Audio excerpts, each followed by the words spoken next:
Dr. Kim Tae-ho rubbed his tired eyes and looked at the screens again. The numbers had not changed. After 3 days of checking and double-checking, the strange signals were still there. They came from space, but not from any human ship or station. These signals were different from anything he had ever seen.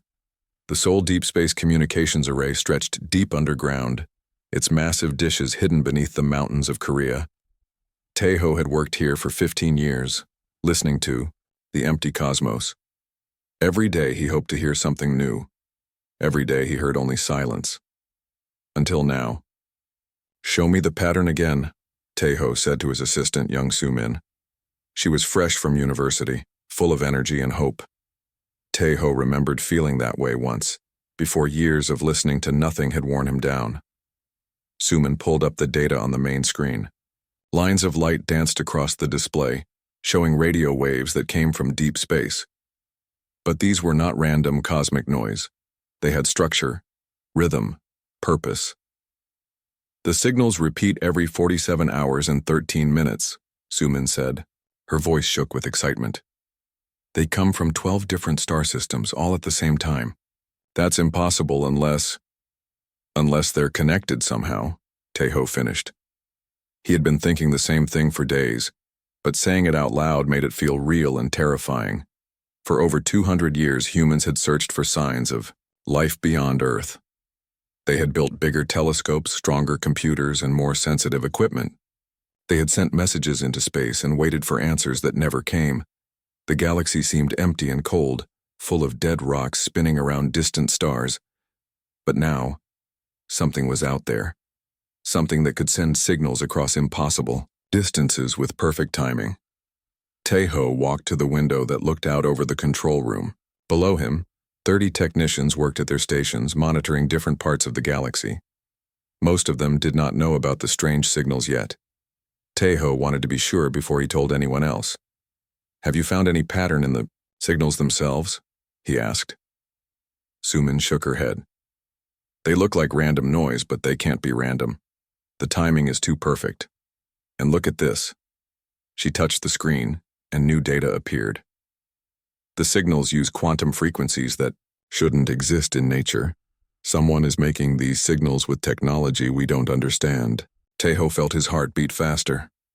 In all his years of searching, he had never found anything like this. Most scientists had given up hope of finding alien life. They said the galaxy was too old, too empty. If aliens existed, they would have found Earth by now. But maybe aliens had been talking all along. Maybe humans just didn't know how to listen. "Can we decode the signals?" Tae-ho asked. "I've tried everything," Soo-min said. "Standard encryption, mathematical progressions, even music theory. Nothing works. It's like they're written in a language that doesn't follow any rules we know." Tae-ho stared at the dancing lines on the K screen. Somewhere out there, across thousands of light years, intelligent beings were having conversations. They were sharing thoughts, ideas, maybe even jokes and stories. And humanity could only watch from the outside, like children pressing their faces against a window. The door to the observation room opened and Director Park Jae-sung walked in. He was an old man with gray hair and worried eyes. He had run the Seoul Array for 20 years, through budget cuts and political changes. He had never stopped believing that they would find something important. "Tae-ho," Director Park said, "I've been getting calls from Beijing and Washington. They want to know about the unusual signals." "How did they find out?" Tae-ho asked. "Because their arrays are seeing the same thing," Director Park replied. "Every major listening post on Earth is picking up these signals. The Americans, the Europeans, the Chinese, even the private companies. Everyone wants answers." Tae-ho felt a mix of excitement and fear. If everyone was seeing the signals, then they were real. But it also meant that the secret was out. Soon the whole world would know that aliens existed. "What should we tell them?" Soo-min asked. Director Park sat down heavily in a chair. "The truth. That we've found evidence of an alien communication network, but we can't understand it. Yet." "Yet?" Tae-ho asked. "This is just the beginning," Director Park said. "If aliens are really out there talking to each other, then everything changes. We need to figure out how to join their conversation. Tejo looked back at the screen. The signals continued their perfect dance, carrying messages he could not read. For the first time in years, he felt hope growing in his chest. Humanity was not alone in the universe. Somewhere in the darkness between the stars, other minds were thinking, dreaming, creating. But they were also completely unreachable. The signals might as well be from another universe. Humans had spent centuries learning to communicate with each other across the globe. Now they faced the much harder task of learning to talk with minds that might be completely different from their own. There's something else, Sumin said quietly. I've been analyzing the quantum structure of the signals. They're not just messages. They're creating some kind of network effect. Each signal makes the others stronger. It's like they're all connected through quantum entanglement. Tejo whistled softly. Quantum entanglement allowed particles to affect each other instantly, even across vast distances. If aliens had built a communication network using quantum effects, they could talk to each other in real time across the entire galaxy. How is that possible? Director Park asked. I don't know, Sumin admitted. Our best quantum computers can barely entangle a few particles for a few seconds. But these signals suggest a network that spans thousands of star systems and has been running for maybe millions of years. The room fell silent. Tejo tried to imagine a civilization so advanced that they could build quantum networks across the galaxy. What would such beings be like? What would they think of humans who had only just learned to send radio signals beyond their own solar system? Keep monitoring the signals, Director Park said finally. Record everything, and start working on new ways to decode them. If there's a galactic conversation happening out there, humanity needs to find a way to join it. As Director Park left, Tejo remained at the window watching his team work. Each person at each station was part of humanity's greatest search. They were looking for proof that Earth was not the only world with life, that human voices were not the only voices in the cosmic darkness. Now they had found that proof, but finding it was only the first step. The real challenge was learning to speak with beings who might think in ways completely different from humans. The signals were like hearing half of a phone conversation in a foreign language. You knew someone was talking, but you had no idea what they were saying. Tejo made a decision. He would dedicate everything to solving this puzzle. Somewhere in those dancing lines of light was the key to joining the greatest conversation in the galaxy. Humanity had been talking to itself for thousands of years. Now it was time to talk to the stars. Dr. Yang Hai-Young smiled as she listened to the daily chaos hour beginning across the Galactic Communication Network. 1 year ago, the network had carried only perfect, logical exchanges between alien minds. Now it buzzed with human voices, sharing jokes, songs, arguments, and wild ideas that made no logical sense. Today's chaos injection includes music from the Mars colony, poetry from Luna Station, and a very heated debate about the best way to cook rice. Her assistant, Kim Bo-Ra, reported with amusement. Hee-Young nodded and watched the data streams flowing across her screens. As Director of Galactic Communications, she oversaw humanity's integration into the vast network that connected thousands of civilizations. It was the most important job in human history, and some days she still couldn't believe it was real. Any responses from the Kef Collective? She asked. Yes, and you'll want to hear this, Bo-Ra said, pulling up a translation file. They're asking if humans could teach them how to create music that serves no practical purpose. They want to learn about art for art's sake. Hai-Young laughed. The Kef Collective had spent millions of years creating perfect mathematical harmonies that optimized brain function and enhanced logical thinking. Now they wanted to learn how to make noise, just because it sounded good. What about the Zarathi? Convergence? They're fascinated by human arguments, Bo-Ra replied. They want to understand how two humans can disagree completely about something and still remain friends. Yesterday, they monitored a 3-hour debate between Professor Park and Dr. Wilson about whether hot dogs are sandwiches. Did they reach a conclusion? The humans? No. But the Zarathi are planning to establish their first disagreement protocols in over 1 million years. Hai-Young walked to the observation deck of the Seoul Communications Center. Below her, technicians from Earth worked alongside alien partners who had volunteered to learn about human chaos. The workplace that had once been perfectly quiet now buzzed with conversation, laughter, and occasional friendly arguments.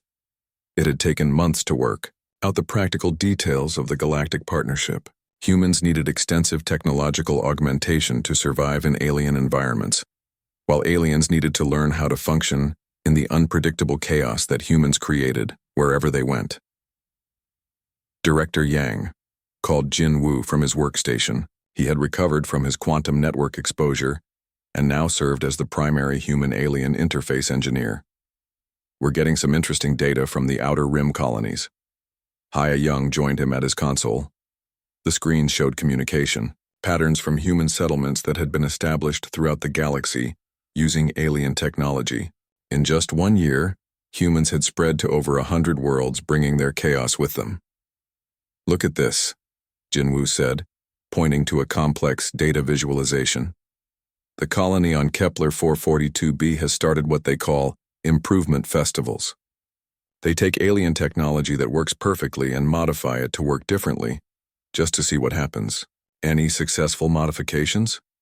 17 major breakthroughs in quantum computing, 5 new forms of faster-than-light communication, and something they call grav surfing that the aliens are very excited about," Jinwoo replied.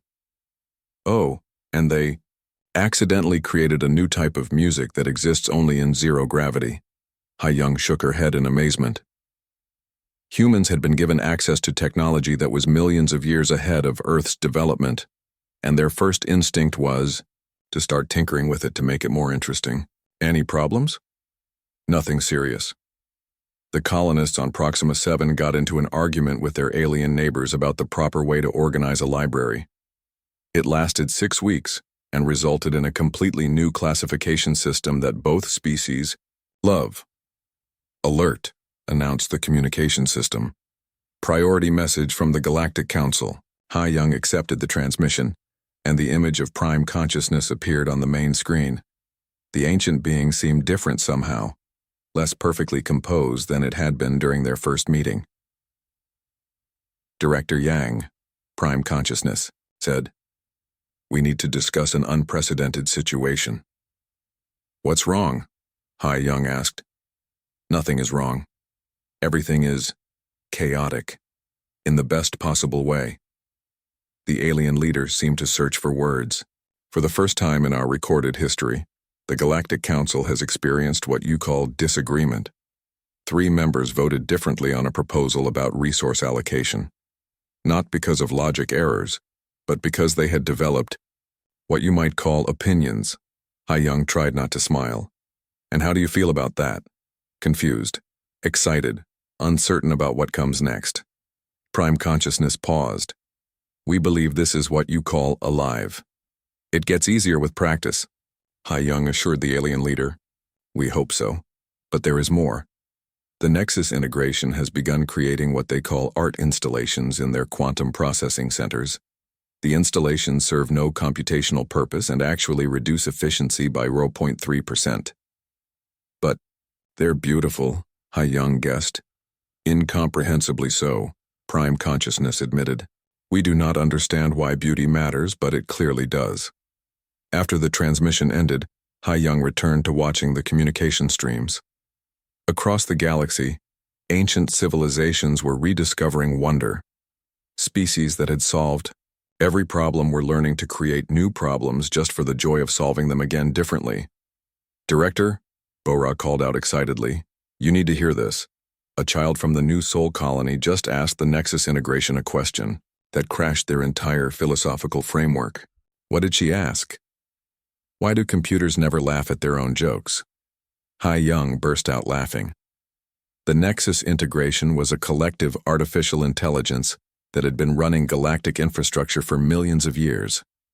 They had never encountered the concept of humor, let alone the idea that intelligence could find itself amusing. "How long were they down?" 3 hours and 17 minutes, Bora replied. When they came back online, their first message was asking for tutorials on joke construction and comedic timing. As the day progressed, Ha-Young received reports from across the galaxy. Human colonists were teaching aliens how to dance, how to tell stories, how to play games that had no winners. Alien scientists were learning to conduct experiments with no practical goals, just to see what would happen. The changes weren't just cultural. The infusion of human chaos into galactic civilization had triggered an explosion of technological and scientific advancement. Problems that had remained unsolved for centuries were being approached with new perspectives. Art and science were merging in ways that created possibilities no one had imagined. But the most important change was simpler than that. For the first time in millions of years, the galaxy was full of voices engaged in conversations that could go anywhere. Time for today's Chaos broadcast, Jinwoo announced. Ha-Young nodded and activated the daily transmission that had become the galaxy's favorite event. Humans across hundreds of worlds shared their thoughts, feelings, stories, and random observations with alien minds that had forgotten what spontaneity felt like. Today's broadcast included a lullaby from a mother on Titan, a philosophical debate between teenagers on Europa, elderly humans sharing memories of Earth, and children asking questions that had no answers. Broadcasting to 12,147 worlds, Bora reported. Estimated audience, 4 billion beings from 1,247 species.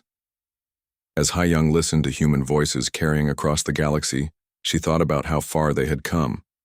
A year ago, humanity had been alone in the universe, convinced that the galaxy was empty and silent. Now the galaxy was full of conversation, laughter, music, and the glorious noise of billions of minds discovering that chaos could be beautiful. Director Yang, the communication system, announced, "Incoming message from the Kepler colony.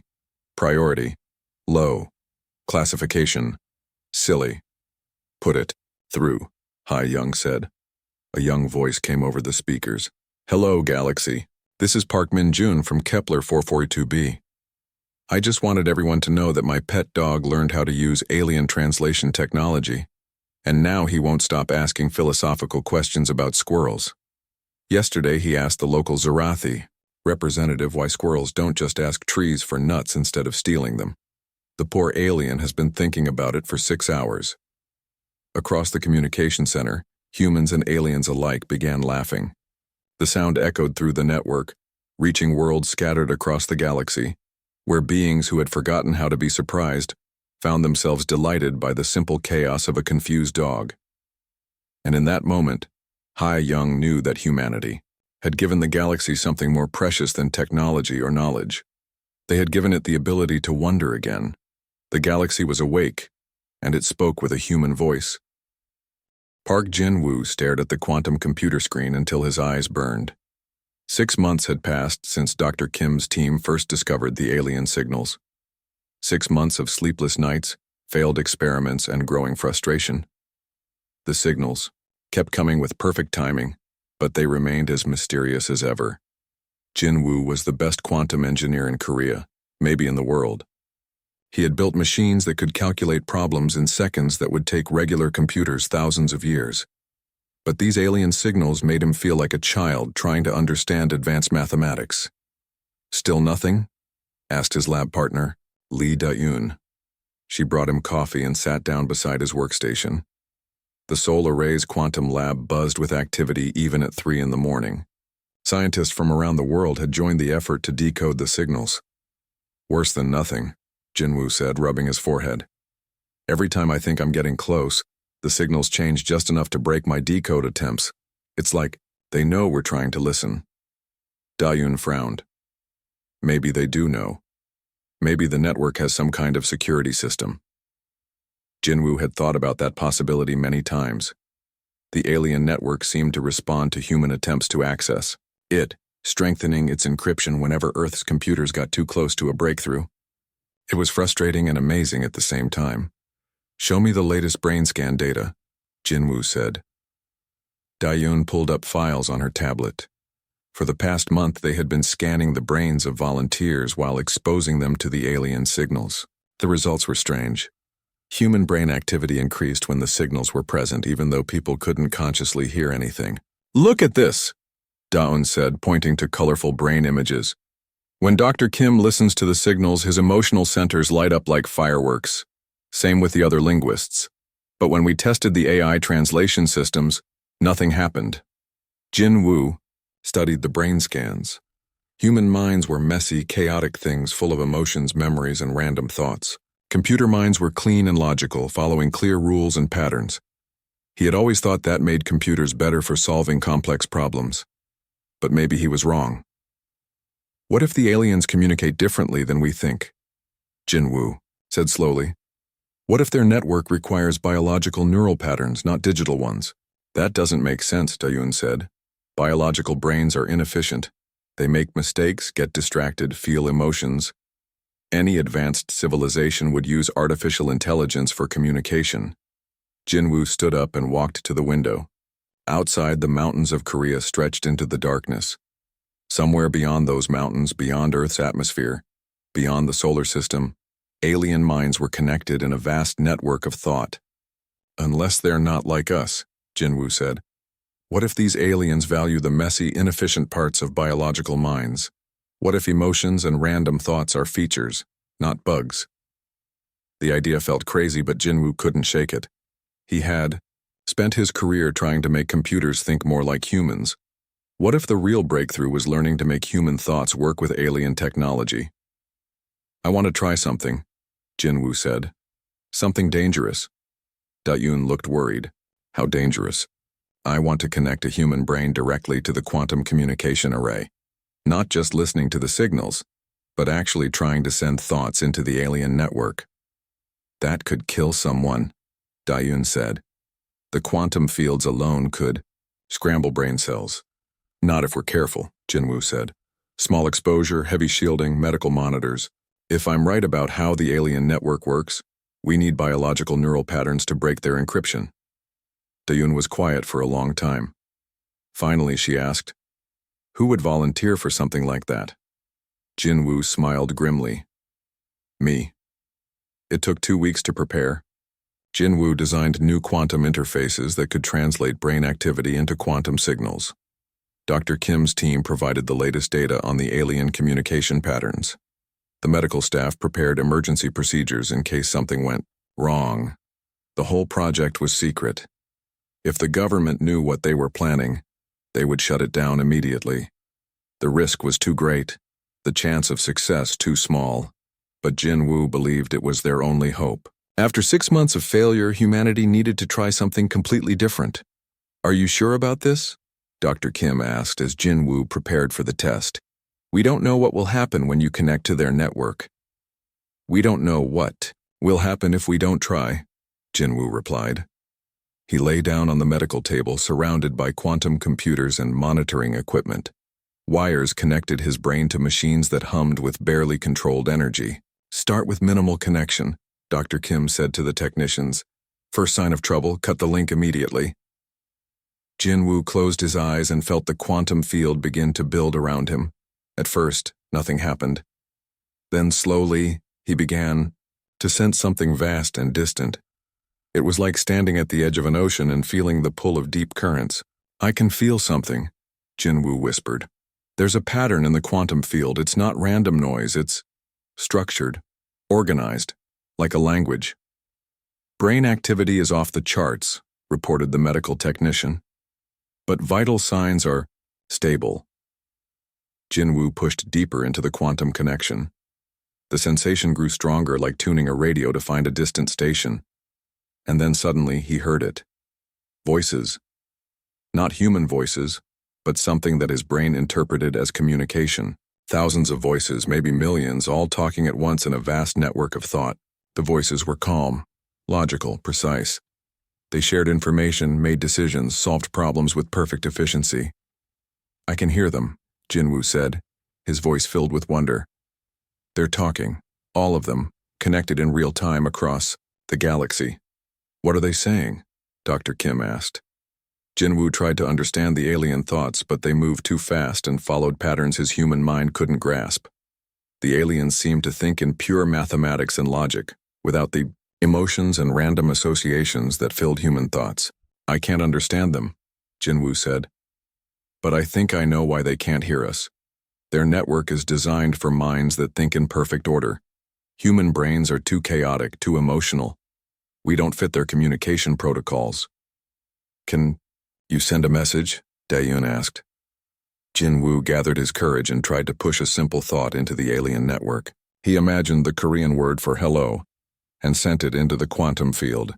The reaction was immediate and violent. Alarms screamed as the quantum computers overloaded. The alien network recoiled from Jinwoo's chaotic human thought like it had been burned. For a few seconds, Jinwoo felt the vast conversation pause, as if millions of alien minds had suddenly stopped talking to listen to something impossible. "Cut the connection," Dr. Kim shouted. The technicians shut down the quantum field and Jinwoo collapsed back onto the table, gasping for breath. His head pounded and his vision was blurry, but he was alive. "What happened?" Dr. Kim asked. "I broke their network," Jinwoo said, laughing despite his pain. "For just a few seconds, I disrupted their entire conversation. They've never experienced anything like human thought before. We're like static in their perfect signal." "That doesn't sound useful," Daeun said. "It's everything," Jinwoo replied, sitting up slowly. "Don't you see? They've built a network based on pure logic and order. But human minds don't work that way. We think in emotions, memories, wild guesses, and random connections. To them, we're complete chaos." "So we can never communicate with them?" Dr. Kim asked. Jinwoo smiled. "No. We can do something better. We can teach them what chaos sounds like." For the first time in their history, they heard a voice that doesn't fit their perfect patterns. They heard something new. As the medical team checked Jinwoo for injuries, he thought about what he had experienced. The alien network was ancient and vast, but it was also static. Perfect efficiency had made it predictable. The aliens had solved all their problems and answered all their questions long ago. But humans were different. Humans were gloriously, chaotically unpredictable. And for 3.7 seconds, the galaxy had heard what that sounded like. Choi Min-ho had never been more nervous in his life. As Earth's first cultural exchange coordinator, he was about to meet the leaders of a galactic civilization that had existed for millions of years. The responsibility felt crushing. "Remember," said Ambassador Chen as their shuttle approached the alien station, "we're not just representing Earth. We're representing all of humanity's potential." Min-ho nodded and looked out the window at their destination. The Galactic Council station was the size of a moon, built from materials that seemed to bend light around them. Structures grew from its surface like crystal forests, connecting and branching in patterns that hurt to look at directly. "How old did they say this place was?" asked Dr. Martinez, the xenobiologist on their team. 3 million years, Min-ho replied. "Built by the first species to achieve galactic communication. Most of the original builders are extinct now, but their children still maintain the station." The past month had been a whirlwind of preparation. After the initial contact with alien ships around Earth, representatives from the Galactic Council had requested a formal meeting. Not to study humanity like specimens, but to offer them something: unprecedented membership in the galactic community. "I still don't understand why they want us," Dr. Martinez said. "We're barely space-capable compared to them. What could we possibly offer?" Min-ho had asked himself the same question many times. The aliens possessed technology that seemed like magic. They could travel faster than light, manipulate matter at the atomic level, and had eliminated disease, aging, and death. What did such beings want from a species that still fought wars over resources? "Chaos," Min-ho said quietly. "They want our chaos." The shuttle docked with the station through an airlock that adjusted itself to accommodate human technology. As they walked through corridors that seemed to shift and flow around them, Min-ho tried to prepare himself for what they might encounter. The first alien they met looked like a walking tree made of silver metal. It communicated through patterns of light that flowed across its surface, which their translation devices converted into words. "Welcome, humans," the being said. "I am Designate Harmony of Purpose. I will guide you to the council chamber." As they walked, Min-ho noticed that the station was almost silent. No sounds of construction, no voices in conversation, no random noise of any kind. Everything moved with perfect purpose and efficiency. "How many beings live here?" Min-ho asked. Currently, this station houses 847,293 individuals from 1,247 species. Harmony of Purpose replied, all working in perfect coordination for the benefit of galactic civilization. Minho tried to imagine nearly 1 million aliens living and working together without conflict, argument, or even disagreement. On Earth, putting 10 humans in a room together guaranteed chaos within minutes. The council chamber was vast beyond comprehension. Representatives from hundreds of species sat in perfect rows, their diverse forms united by an air of calm order. Some looked like living crystals, others like flowing energy given shape. A few resembled Earth animals, but most were too alien for Minho to process. At the center of the chamber stood 3 beings that seemed to be made of pure thought, given form. They spoke without words, their meaning flowing directly into Minho's mind through the translation system. We welcome the humans to this gathering, the central being said.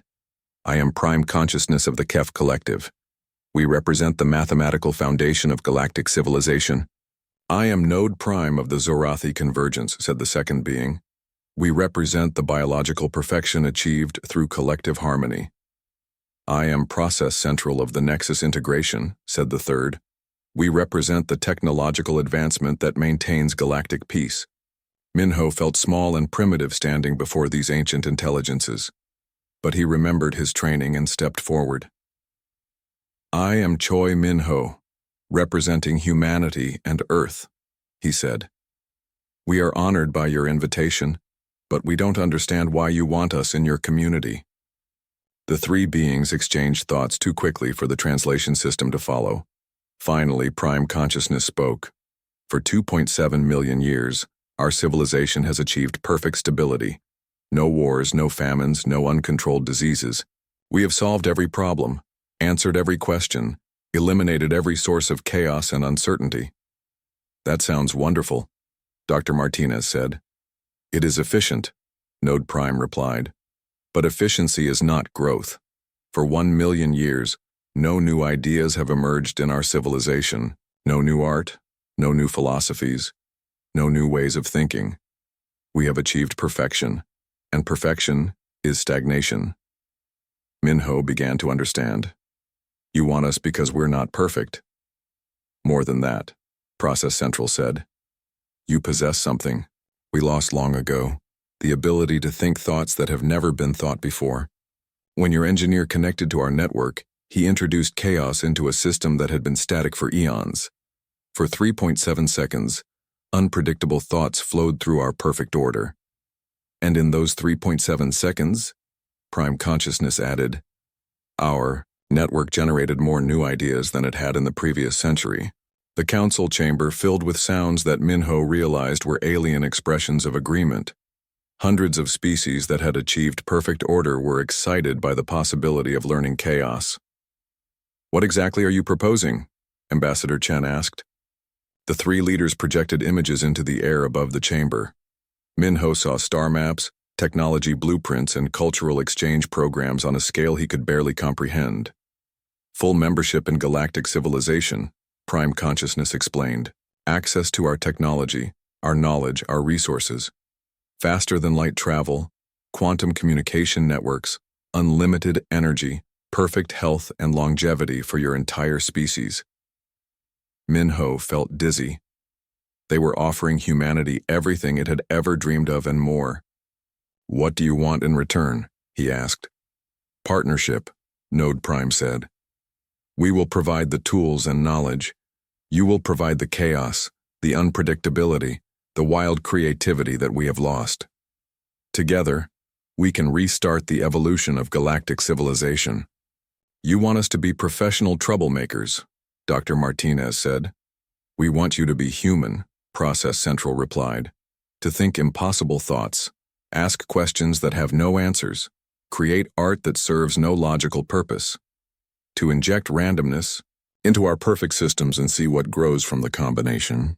Minho looked around the chamber at hundreds of alien species that had transcended every challenge except the challenge of remaining interesting.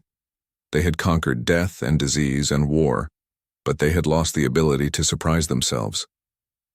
There would be responsibilities, Prime Consciousness continued. Humans would need to integrate with our communication networks, participate in galactic governance, and help other species rediscover the chaos they have forgotten. And the risks? Ambassador Chen asked. Unknown, all three leaders said together. That is precisely why this partnership excites us. Minho thought about Earth, with its chaotic cities and arguing politicians and 7 billion people all trying to solve the same problems in different ways. He thought about human art and music and literature, all born from the beautiful disorder of human emotion. We'll need time to discuss this with our people, he said. Of course, Prime Consciousness replied.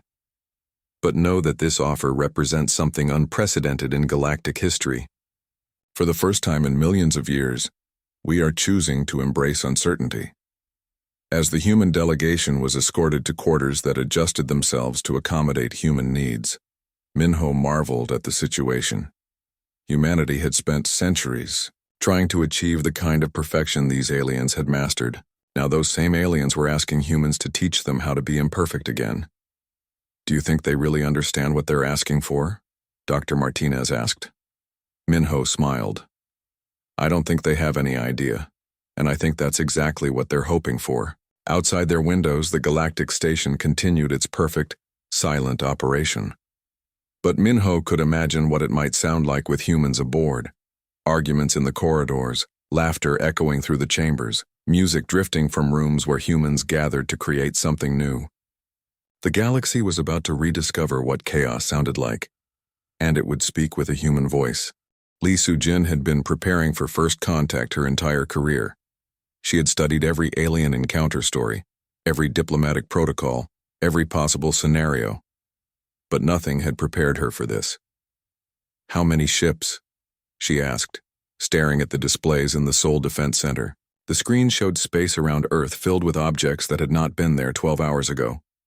47 vessels so far, reported Colonel Yoon. More are arriving every hour.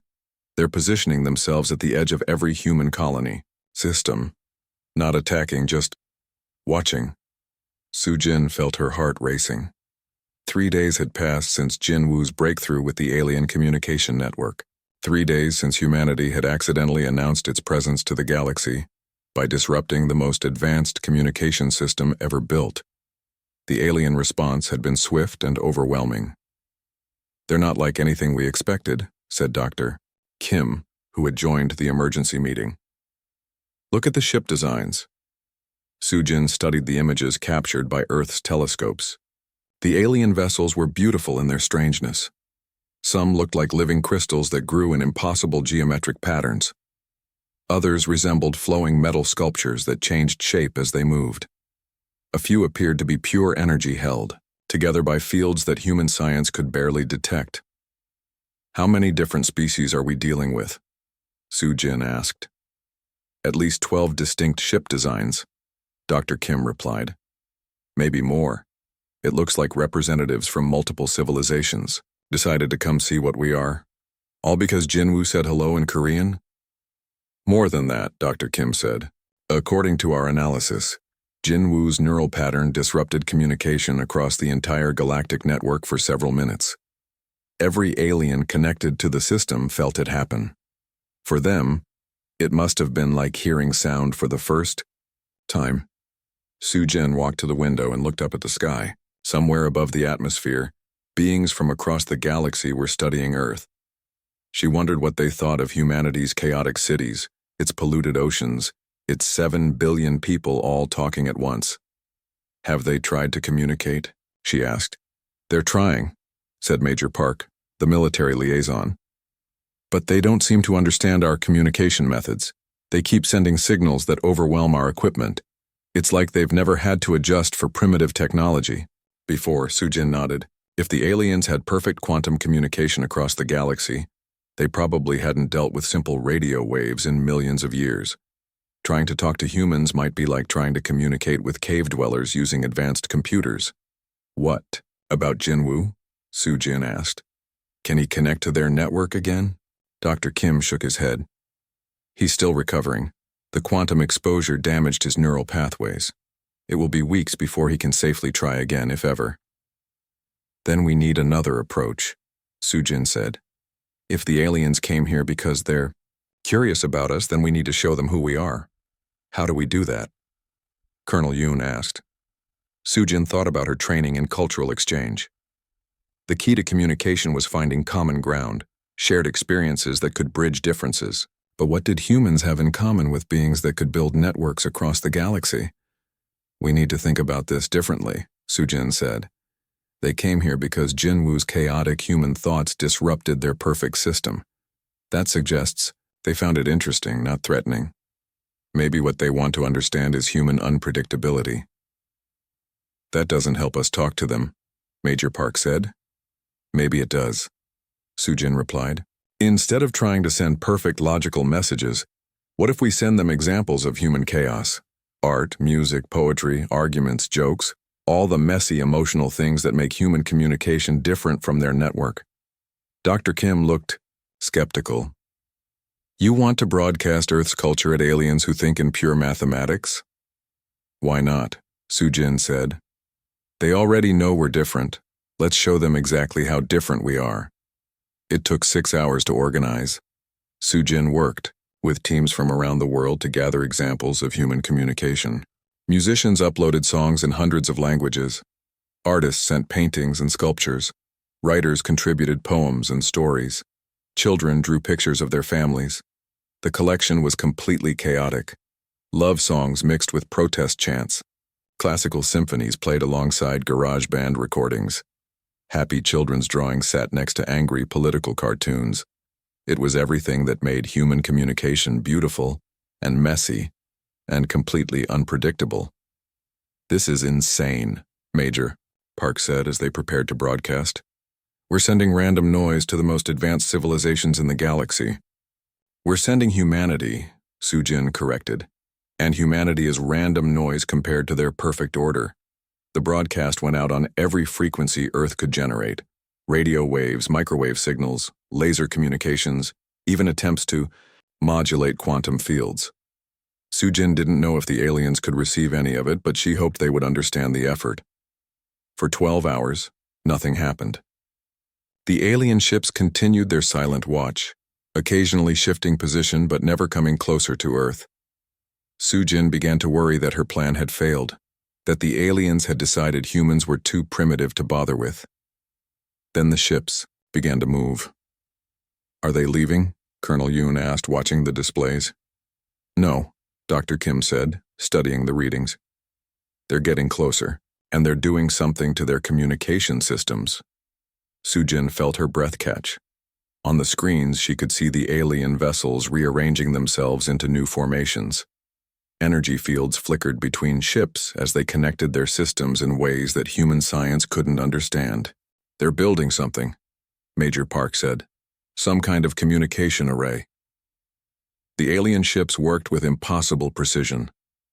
Each vessel moved to exact positions, creating geometric patterns that stretched across space. Energy flowed between them in streams of light that pulsed with purpose.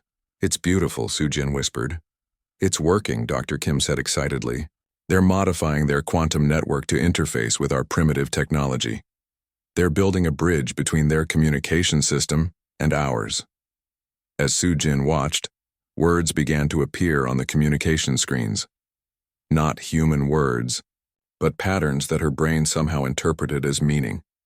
The aliens were learning to speak in ways that human minds could understand. The first message was simple. We hear your chaos. Sujin felt tears in her eyes. After centuries of searching, humanity had finally made contact with alien intelligence, but they hadn't found each other through shared logic or mathematics. They had connected through the wild, emotional chaos that made humans unique. What should we say back? Colonel Yoon asked. Sujin thought about all the formal diplomatic protocols she had studied. Pages of careful procedures for first contact, designed to avoid misunderstandings and prevent conflicts. But the aliens had responded to human chaos, not human order. Something human, she said and began to type. We hear you too. Would you like to learn more about chaos? The alien response came quickly. Yes. We have forgotten chaos. Teach us. Sujin smiled. Humanity had spent centuries trying to impose order on their chaotic world. Now they had found aliens who had achieved perfect order and wanted to learn about chaos instead. This is going to be interesting, Dr. Kim said. Sujin nodded. The real work was just beginning. Humanity would need to learn how to share their chaotic nature with beings who thought in pure logic. They would need to teach the galaxy what it meant to be unpredictable, emotional, and gloriously human. But first, they needed to learn what the aliens could teach in return. Sujin had a feeling that this exchange would change both species in ways no one could predict. And for humanity, unpredictability was exactly what made life worth living.